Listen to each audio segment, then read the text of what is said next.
Coconut lip balm is a fantastic way to keep your lips soft and moisturized. The best coconut lip balm is made with natural ingredients. This oil helps hydrate your lips and protects them from dryness.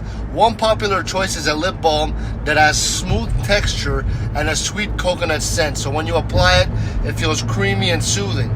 Some coconut lip balm also contains shea butter, you understand? And beeswax, you understand?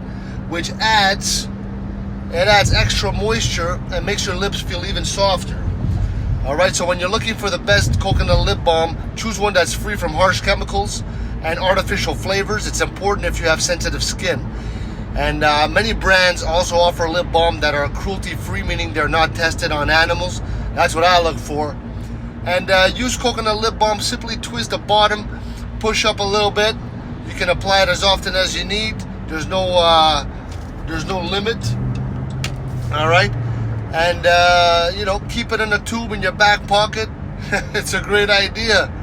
With the right coconut lip balm, your lips are going to stay healthy, soft, and ready for adventure. Because a lot of people get wrinkly lips.